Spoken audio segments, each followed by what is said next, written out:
Good evening, everyone. I'm Brian Trumbore with your nightly review for Monday, April 22nd. It is 4:02 p.m. Eastern Time.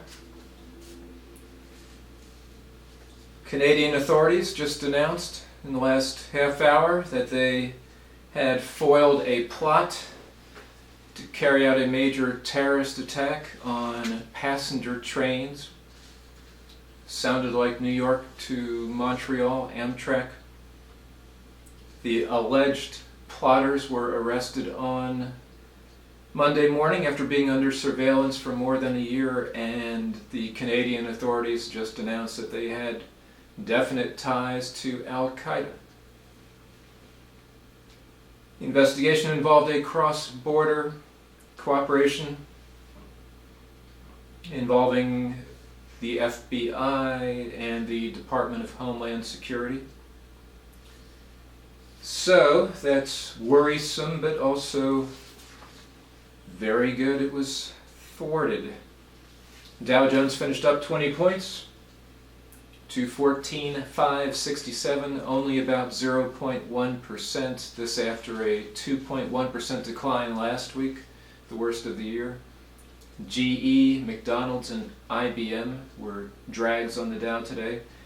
S&P 500 finished up 7 or 0.5% to 1562, and NASDAQ finished up 27 or 0.9%.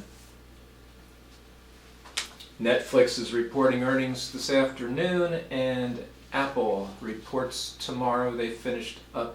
Its shares finished up $8 today.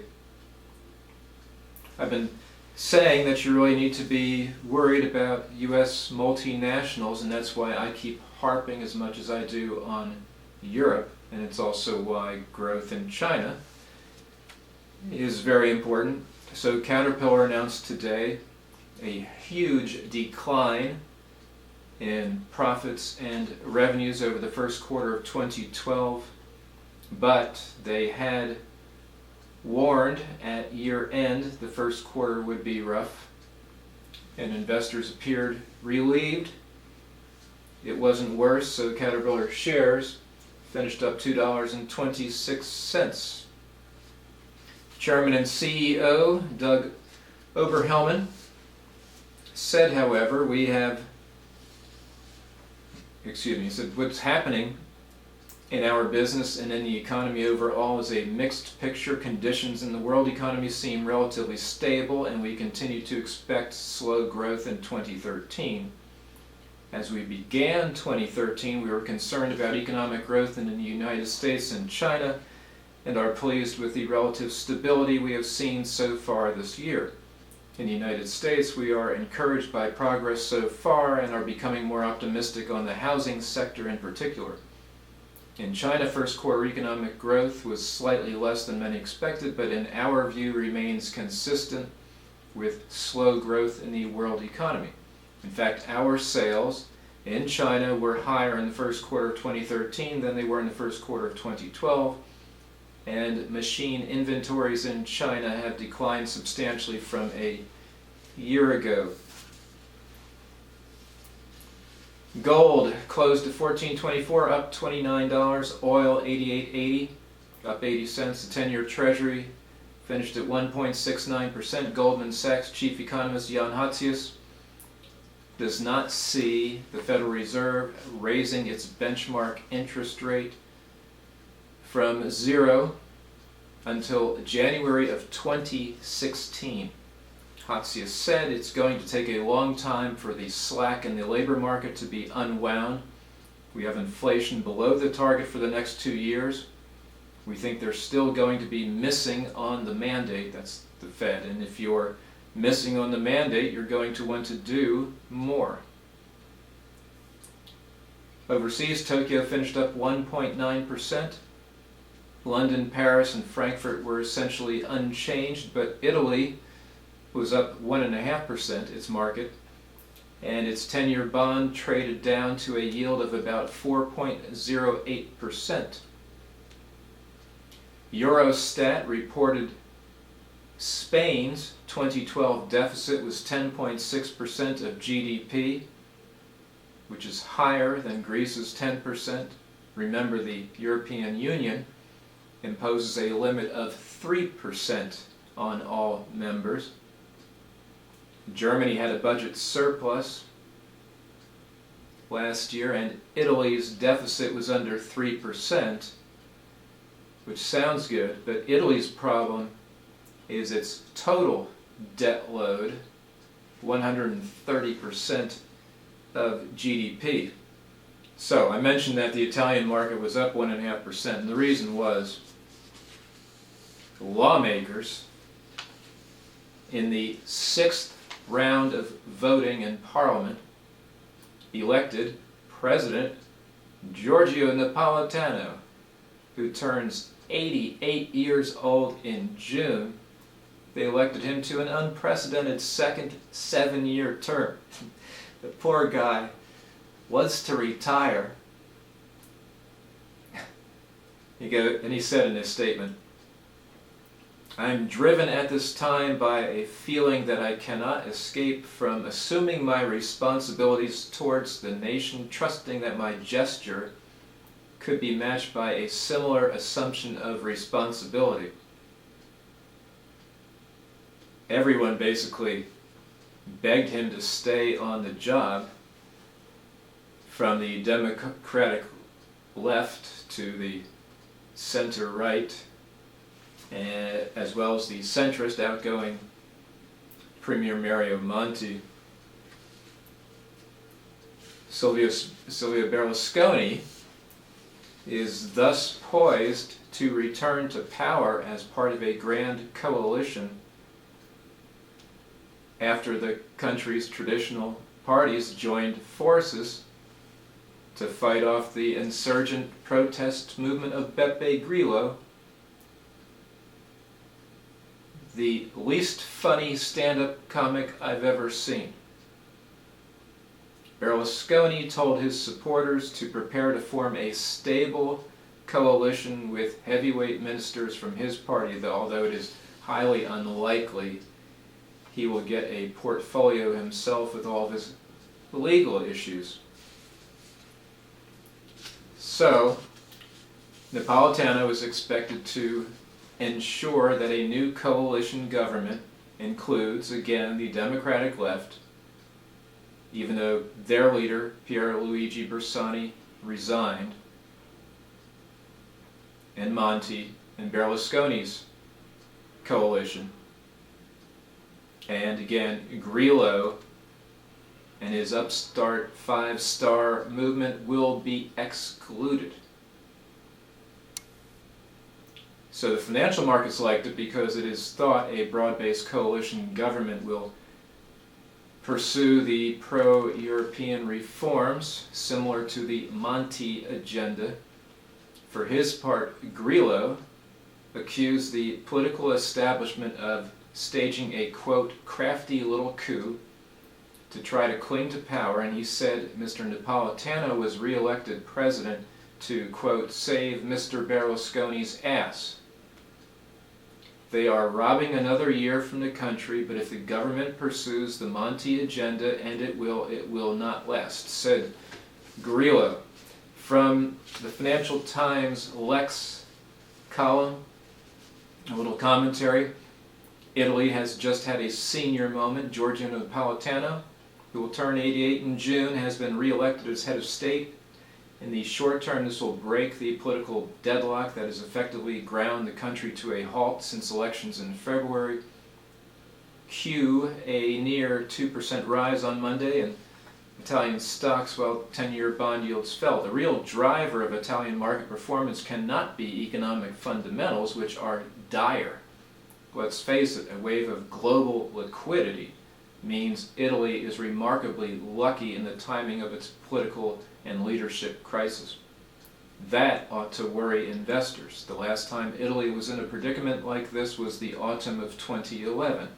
Between July and November of that year, the Italian 10-year bond yield jumped from 5% to 7%.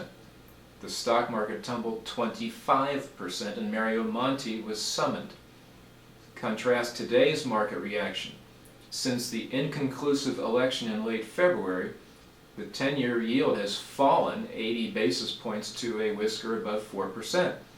Italy's political and economic plight is arguably worse now than 18 months ago. Projections show that public sector debt will be 130% of GDP, 4 percentage points higher than its last forecast in September. The other beneficiary of liquidity is Spain. Despite its banking and financial crisis, a party funding scandal, and the bailing in of bank depositors and the rescue of Cyprus, Spanish 10-year bond yields are 300 basis points lower than last July. The fundamentals are deteriorating in both Spain and Italy. Political events are discouraging and policymakers are dithering, but the fact is that they can afford to. Italy without a government? Why worry? Thanks to central bank liquidity, investors can look the other way.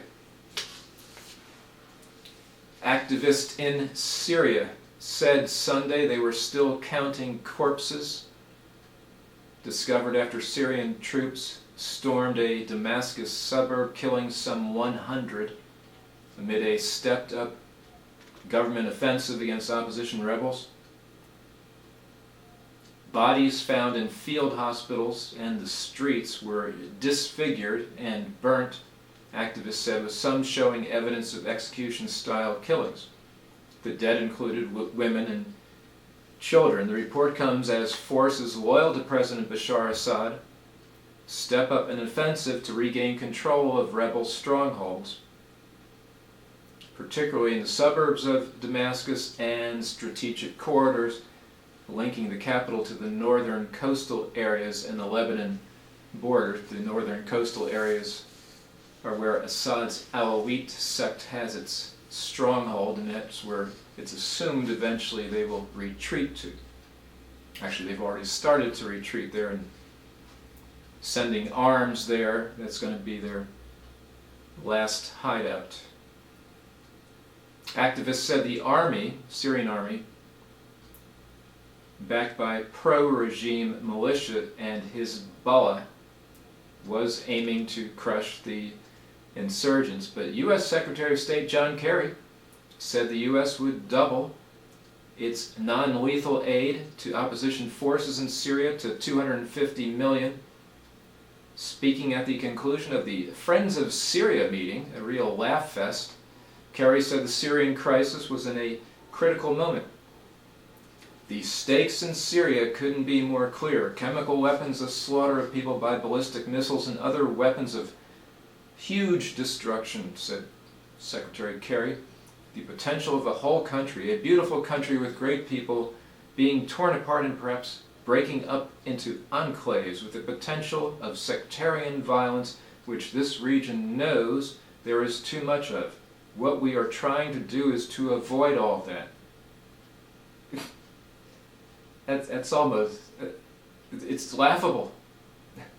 Coming from the man who thought Assad was someone reasonable the U.S. could deal with.